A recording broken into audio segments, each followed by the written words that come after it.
All right, Big Bang. Today is Thursday. It is July 10th. Welcome to the Dog Walk presented by Barstool Sports. Today I am joined in studio by Patrick Wohl. He is the author of a new book that just hit the shelves last week. It is called Something Big. It's about the Browns Chicken Massacre that was here in Palatine.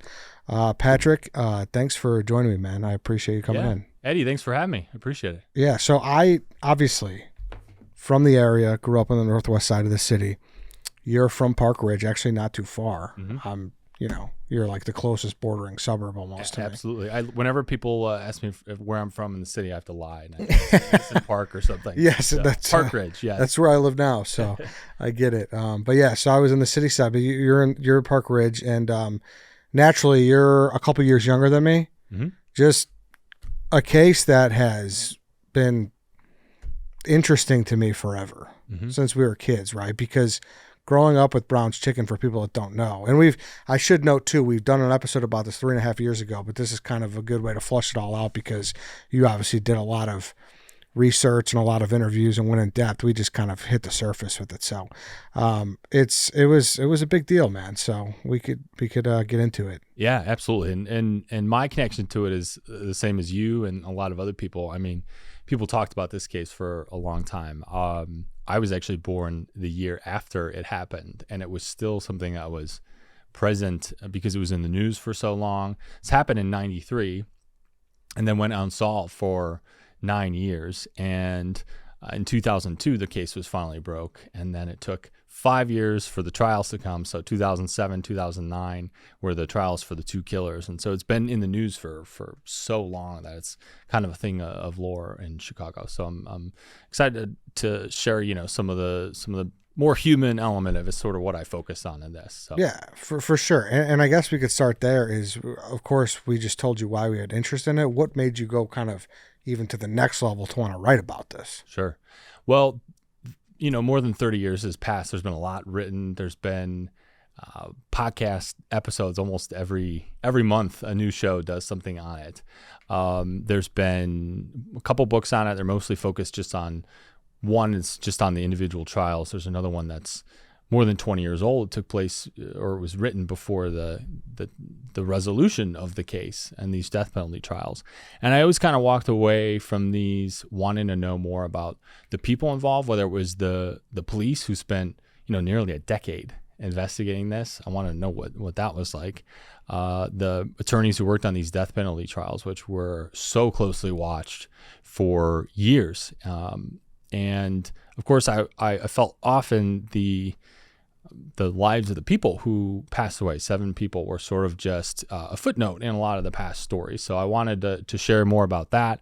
And so I talked to more than 40 people for this book, from the police who investigated it, the attorneys who worked on the case, people in the community of Palatine, and of course some of the victims' families who shared with me the stories of their loved ones. So that's one of the main focuses of this book, is just kind of telling it in a different way. And each chapter is based on a different individual associated with it. So you really get perspective from all sorts of different angles on the story. Yeah, it's a good point, because I think when people think of it off the surface, it's like, all right, yeah, we know there was a massacre, and then they show the B-roll shot of the green roof of the chicken place, and then they usually show the mug shots of the 2 guys who committed it, but it doesn't really go a whole lot deeper than that. So yeah, and there's some wild stories in this case. One of the people who I spoke to was Martin Blake. He was the first suspect in this case. Like in the early hours, the Palatine police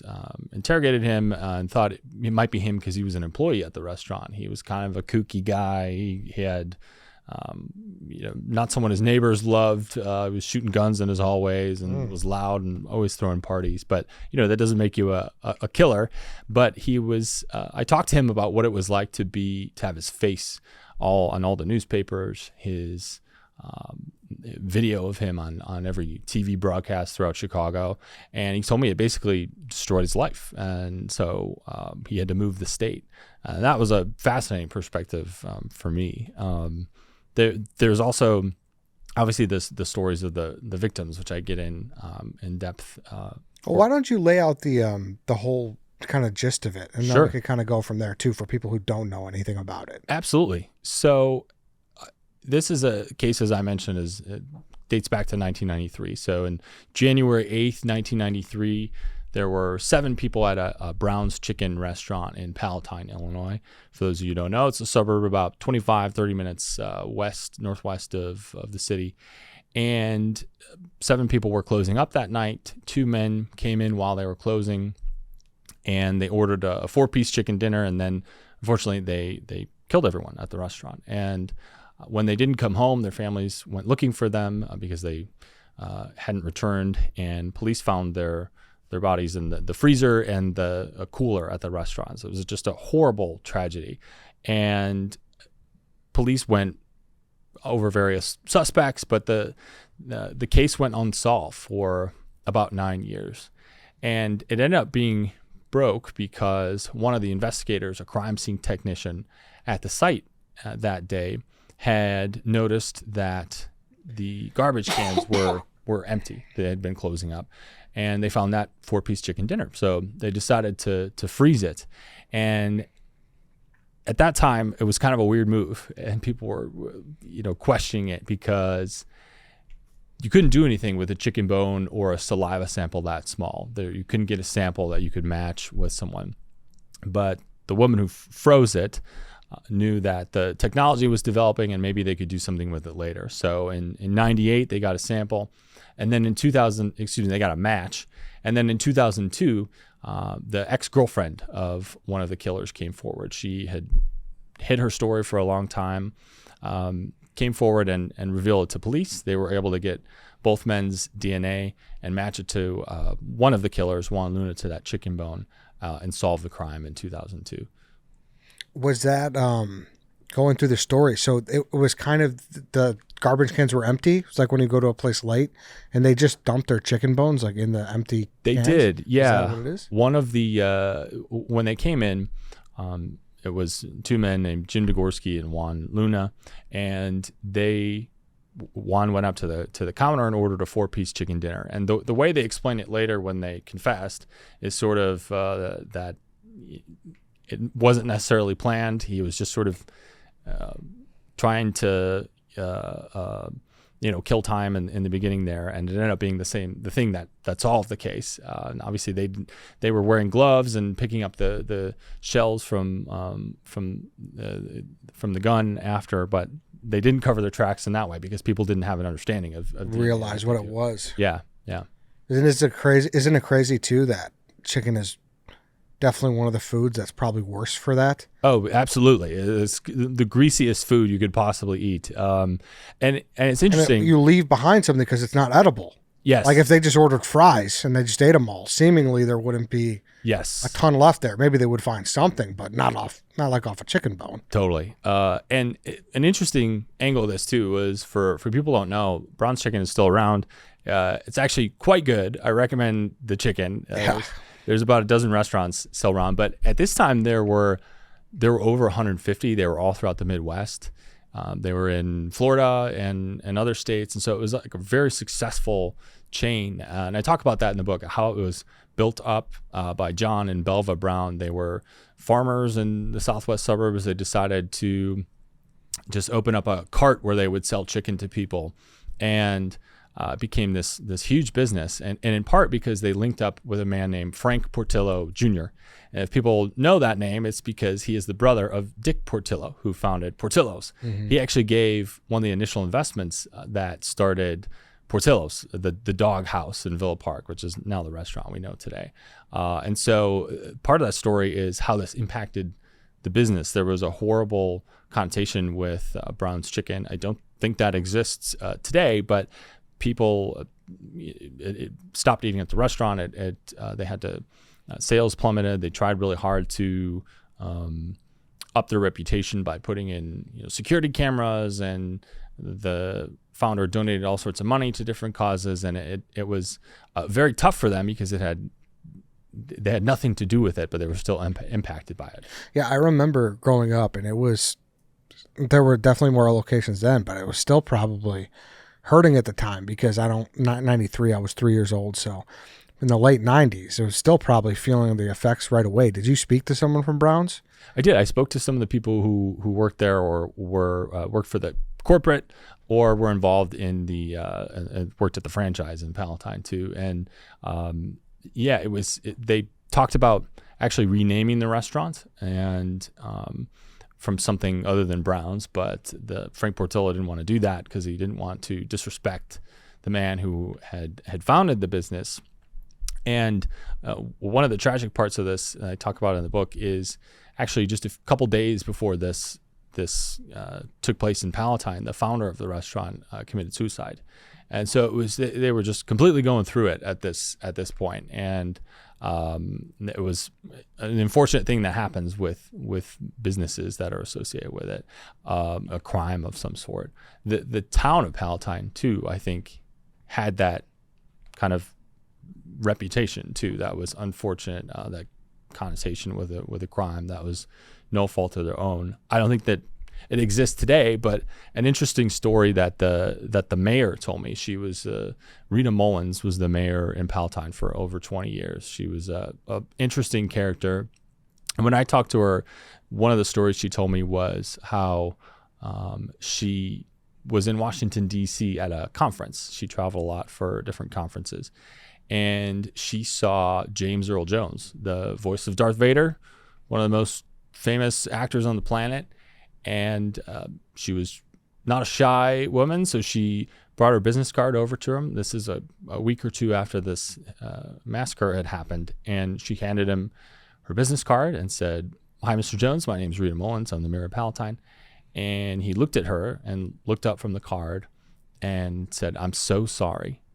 So people knew just by the name Palatine what had happened there, which was incredible. No, that's telling, because I would not have thought that at all. Mm-hmm. Right? I knew it was big locally. I never knew it had that kind of impact nationally at all. Yeah. Wow. So is there, going back to kind of when you laid out the story, so they found the match in 98? Yes. So, the reason they couldn't, they could extract DNA, they could get a DNA profile in a couple of years before they found them in 2002.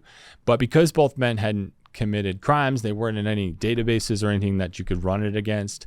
They didn't have a match for them, so they had to wait for someone to come forward. And what happened was one of the ex-girlfriends of Jim Degorski, one of the killers, came forward.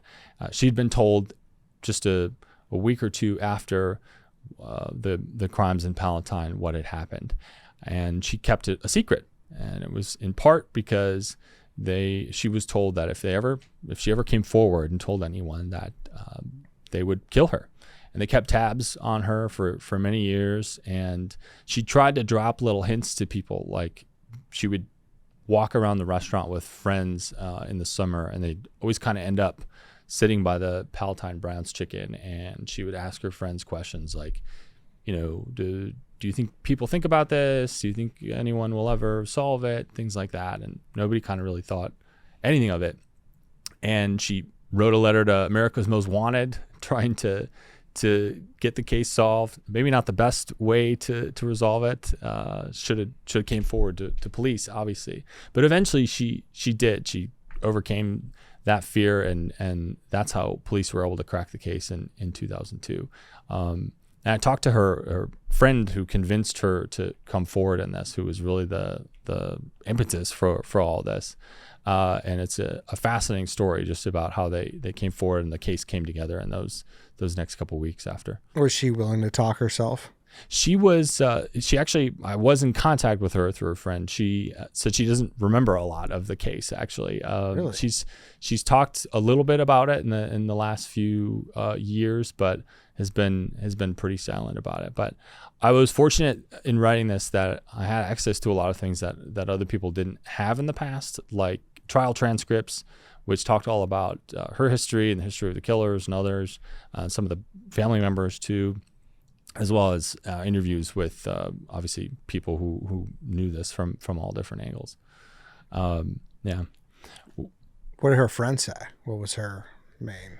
Well, she told me her name was Melissa Benz. Melissa told me about she was basically sitting in her basement in the landscaping business that she ran with her husband, and she got a call one day from her friend Anne, who she'd kept in touch with, and she basically told her, do you remember the Browns case? There's this, do you remember Jim Degorski and Juan Luna? And her friend told me she basically kind of blacked out that moment, didn't really know what she was saying, made her repeat it again.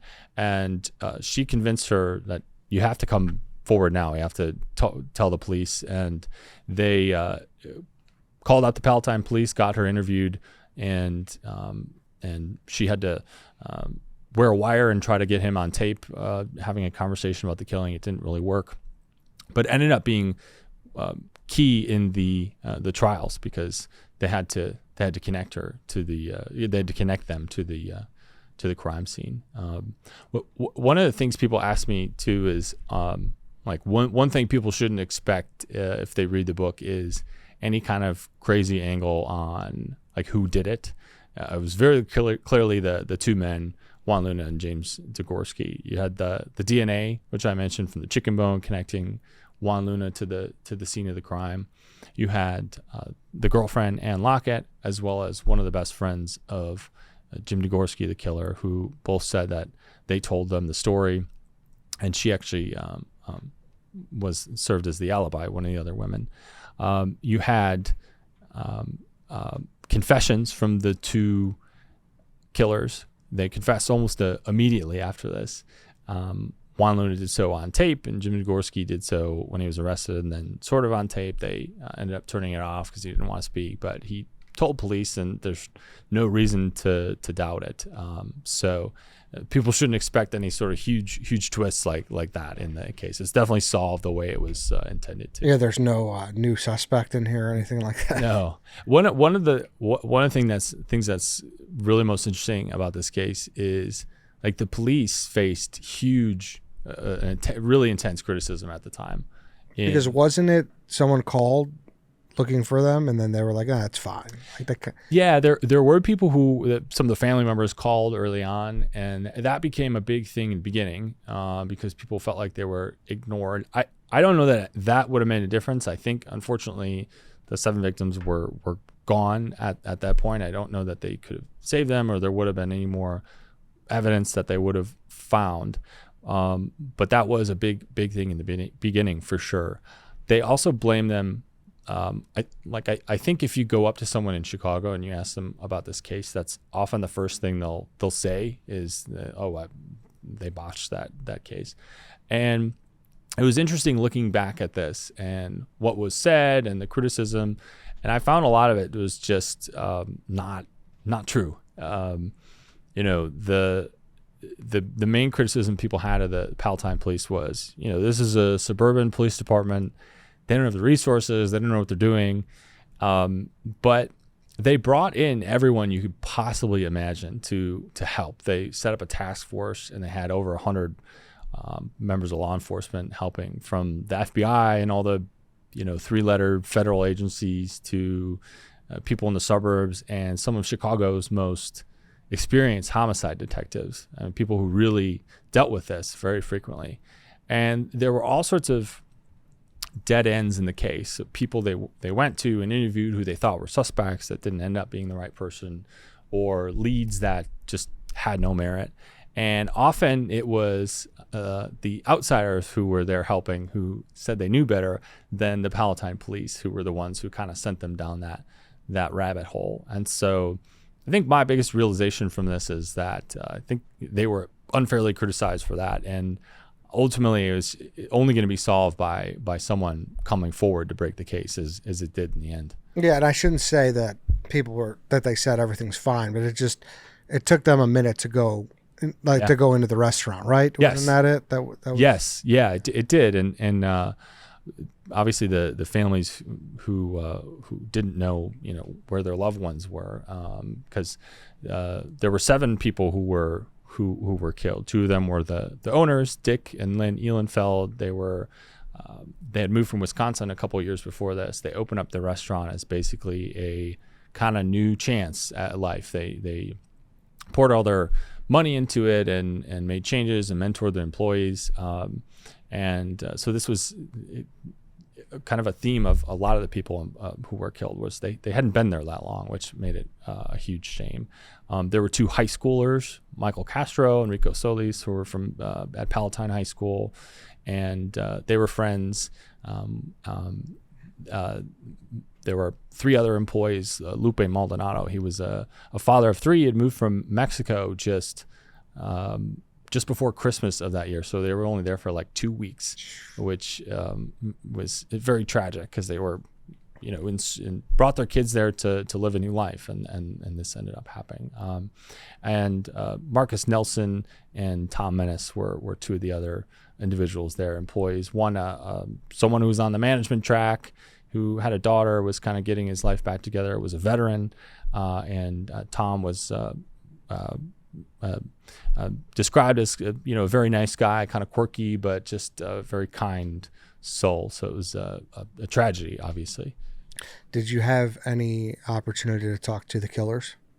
It's something I thought long about because, it'd certainly be helpful, I think, selling the book to say you spoke to the killers. And what I landed on was essentially, I think true crime these days tends to focus too much on the killers, and so much so that we almost sort of glorify it in a way. And Jim Degorski, one of the killers, has a blog. He talks about, he didn't do it and maintains his innocence, even though the things he talks about have no factual basis. They've done their appeals, and there's pretty much no question that this was the outcome. And so I didn't want to give that any credence, like the belief that they're innocent. And I felt that I had enough that I could tell their stories in a way that was interesting and fair, from people that knew them, or transcripts of them or of their family members rather, talking about their lives. And so they're in the book and weaved in with all of the other stories. And I felt that I could do that in a way that was still interesting, but would respect everyone else in that way too. One thing that was fascinating about that for me was when I was talking to some of the family members of the victims, one of them asked me, "Are you going to interview the killers?" And I was not really sure at that point if I was going to reach out or what I was going to do, and so I was kind of fumbling my words, not sure how to respond. And I thought that they were concerned that I was going to tell their story too in it. But what they actually were wanting me to do was tell the story of the killers in a fair way and not demonize them, which was crazy to me because it's crazy in a positive way, because it's just not how I necessarily would react if someone murdered my parents. So I found that to be incredible, that these people who were impacted by it were just incredibly graceful in a way that I don't think that I necessarily would be if this was my family. Yeah, that is pretty incredible. That is. Was there anything from Luna? Yeah, you'll read about his life. I think what's shocking about his life and what family members testified at trial and interviews that they've given is that he lived a pretty normal life. He got married after this, had a kid, was living in the suburbs, was working. Same with Jim Degorski, was living in Indianapolis and living a pretty normal life. And there's all these cases, I think, in Chicago that are have crazy twists, or the killer is some maniac who went back to his crimes over the years, like Gacy or Leopold and Loeb and H.H. Holmes in Devil in the White City. But what makes this very eerie is that they live pretty normal lives. I think that was one of the things that was most shocking for people when this was revealed, when they were arrested in 2002, because they were guys who were in the community with them. They were going to the same stores and churches, working at the same places. They went to Fremd High School in Palatine. Yeah, it was their community. Yeah. Because how old were they when they did this? They were both just a few years out of high school, so teens, yeah. Which is wild, but that's hard to imagine. Yeah. It's a couple Fremd kids who just graduated a couple years ago doing that. Yeah.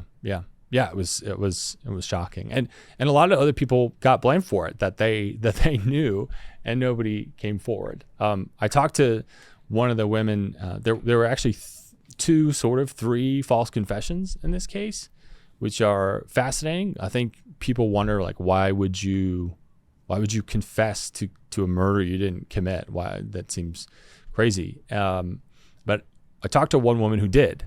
And I think there's usually when this happens, and it does happen, you think that the person is either they're uneducated and they can be taken advantage of, or they don't have the money to pay for a lawyer. And so, but this woman is completely, totally normal, intelligent. She's a nurse now, has a family, and she had actually been scheduled to work at the restaurant that night. She had known the people who. Some of the people who were killed. She'd worked with them and was traumatized by this, obviously, because she was just a teenager and going through something so awful. And so she started having nightmares, recurring nightmares about the case. Someone would come up to her in her dreams and pull out a gun, and then she'd wake up. And so over time, when she was interviewed by police, because she'd worked there and they would talk to all the workers, it sort of became a thing, like, maybe your dreams are a reality. Maybe you were there, because police are allowed to, and I don't mean this as a criticism necessarily, but police are allowed to lie in an interrogation. So, like, you can say, we found the gun, just tell us what happened, and then a person might say, oh, okay, we did it, and just reveal it, or you failed a polygraph, that kind of thing. Like, that can be very helpful in an interrogation, because it can lead to other information, and that's a good thing. But sometimes it leads to bad information too, and in that case, it did for her. Obviously, police knew it wasn't her. They let her go after that. She'd been there a long time, but they knew it had no credibility. But it was just a fascinating piece to understand, like, the mind of someone and what they went through, where they would confess to a crime like this. She laughs about it today because it seems so wild, but it certainly wasn't at the time. Yeah, I probably thought they had their person.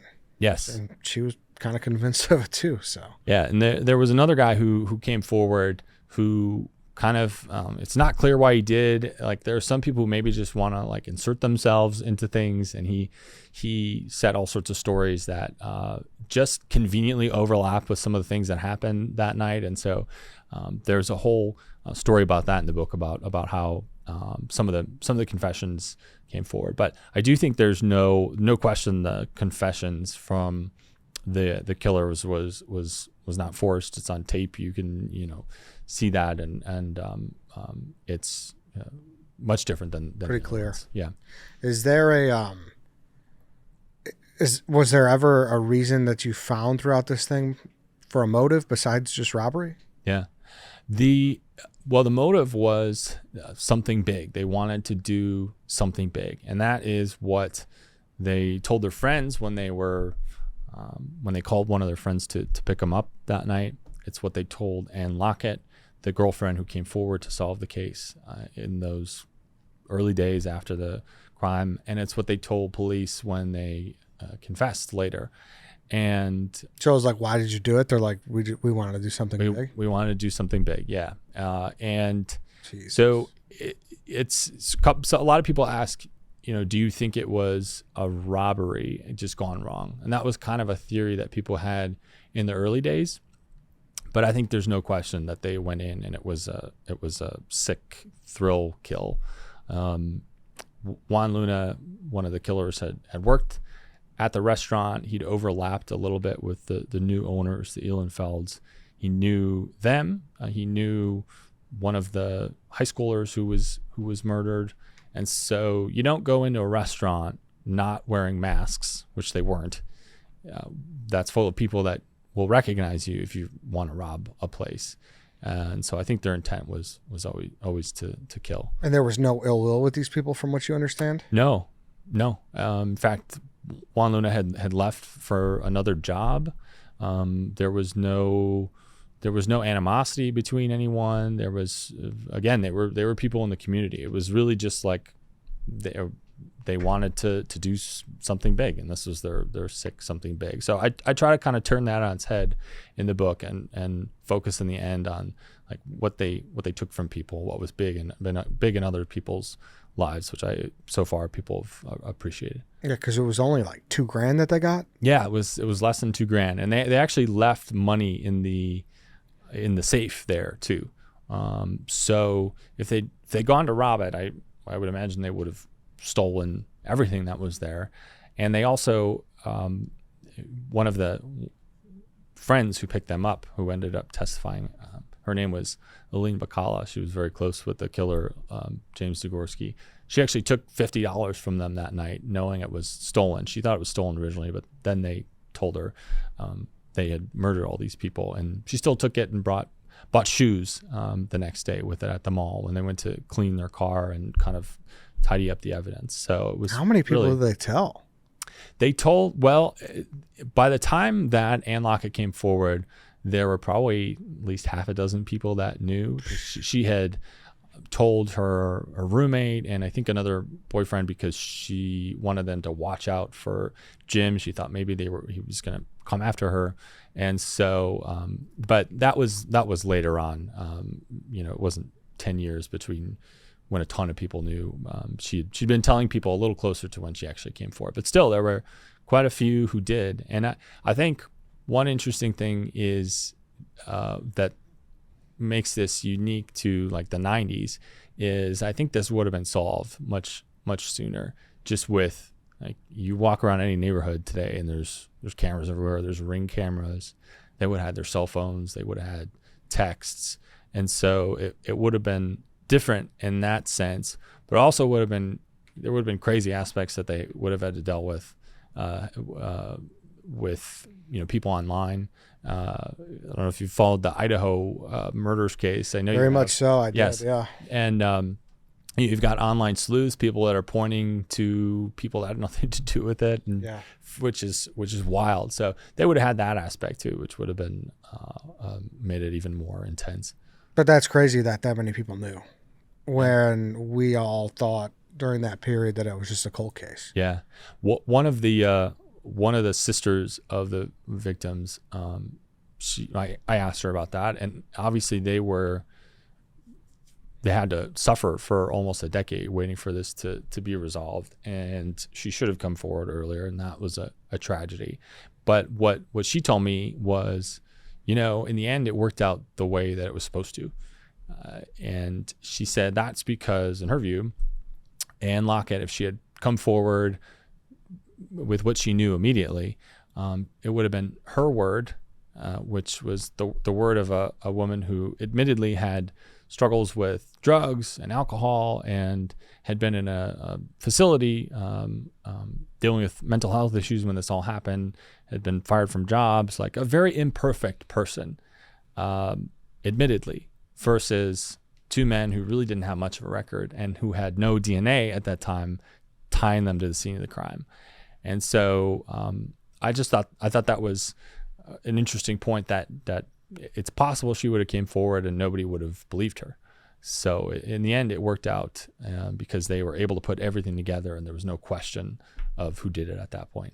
This, obviously it's such a tragedy, but the do something big thing makes it so much more disturbing, doesn't it? Yeah. Yeah. And I mean, it kind of reminds me of the Idaho case a little bit, because there's really no motive, which makes it all the more eerie, I think. It also has like a weird, like almost Columbine twist to it, like two high school graduates age people coming together to do something. Yeah. And this was before Columbine too. So it was even, that was a different angle for this too. I talked to quite a few people who were at Palatine High School at this time, who were students who knew some of the victims or the principal and people who worked at the school. And it was interesting hearing from them how they prepared for something like this. Because now, like, we grew up in an age when there's more of this too, like something my younger people have to deal with now too. And so there's drills and people are used to this. There's like a playbook people can go by, but the principal at the school talked to me about what it was like to prepare for this and have kids go through this and have such intense media attention focus on this. The media was a huge piece of this too. Mm-hmm. Wow. I learned that, and I thought I knew a lot about the case. I literally just learned that now. I thought it was just a robbery thing. Yeah. Yeah. So that is crazy. Yeah. Is there anything else throughout the, some of the findings from your interviews that you think people would be particularly interested in? Yeah, I think obviously I mentioned the media piece, which we haven't talked about, but the coverage on this was intense. I mean, there were people pointing fingers at suspects. This was one of the largest case files in potentially the Illinois history. I had so many people coming forward. And so the police sometimes were, in the view of other people, slow to investigate things because they had so much to investigate. And oftentimes the media would kind of get involved in that way. And so I talk about how some of the reporters, there were reporters who did very great work on it and were very respectful, especially print reporters, but there were in particular some TV news reporters who got in the middle of it, and they would call police with certain leads and talk about how, if you don't investigate this, we're basically going to put on the news and call you guys idiots. And so they would have to go figure out that lead, and there'd be someone in the bushes with cameras waiting for them, and it would turn out, there's nothing to this. So the police had to contend with that, which was a huge issue. I also think people will be interested in like what it was like as an officer investigating this. I spoke to a couple of people who worked on the case. A few of them worked on this for years. I mean, they were on this on a daily basis for years. And I mentioned that I think they were treated unfairly in the end, or criticized unfairly for this. But they shared with me some of the things they notice in hindsight, which are not things that you would have seen at the time, and nobody blames them for this. But what one officer told me was, in the Palatine police station, they had kind of your classic corkboard with strings attached and pictures of people that they'd interviewed, from suspects or people that had worked at the restaurant. And after they caught the killers, they went back and looked at it. And sure enough, of all the pictures on the wall, there was one person who was dressed in a suit and tie, and it was Juan Luna, one of the killers. He prepared for his interview. He knew he was going to be watched closely, and they thought, we're going to look nice during our interviews, and maybe no one will look at us. And it's just kind of chilling when you look at it in hindsight that they were so calculating. But it's obviously not something that you would notice at the time or think was something to pay attention to. So he was a person of interest at the time. He was, yeah. He was an employee who was interviewed. I don't know if he was a person of interest, but they interviewed him because he'd worked there. He had an alibi. One of their friends lied and said that he was with her that night, and so she covered their tracks. But they had interviewed him, and it checked out in the end, and so that was the end of that, essentially. Yeah, man, I want to say thankful for DNA, because obviously it's gotten so many of these cases to come out of the cold case section, but with so many people knowing, that's maddening. Yeah. That's maddening. Yeah. I like to think, and I think when people look in the mirror, they think they would come forward sooner. And so I think they'll read about some of the past of the killers and their violent history, and realize I do think that Ann Lockett, the woman who waited, was genuinely fearful. But it's a shame it took that long, of course. Yeah. And I mean, even with the chicken bone, like, they were dead to rights at some point. Like, look at the Golden State Killer. I don't know if you followed that one. Yeah. But that's how they got him. The genealogy. Yeah. It's a whole new world now, with everyone sending their DNA off to a lab somewhere. So, like I said, I think things like that certainly help with crimes being solved now. Yeah. No, it definitely does. That's what kind of a similar one was. I don't know if you're familiar with the 1991 Austin yogurt. I do not know. Shop killings. It's kind of a similar vein. You should look into that one. Yeah, I will. Yeah. I'll take a look. You should look into that one. Yeah. Patrick, thanks for coming in. Is there anything that we didn't get to, but that we should get to before we wrap up here? No, if people want to check out the book, it's Amazon, Barnes & Noble, patrickwohl.com. It's available wherever you get your books. So, all right. Thanks, man. Go check it out. It's called Something Big, The True Story of the Browns Chicken Massacre, a decade-long manhunt and the trial that follows. Like you said, Barnes & Noble. Go to the bookstore and buy it. Yes, go to your local bookstore. How about that? We like that. Go there, Amazon if not, but thanks, Pat. Eddie, appreciate it, man. Yeah, I appreciate it. All right, that's it, everyone. Thank you for listening. Thank you for watching. We'll see you all next time.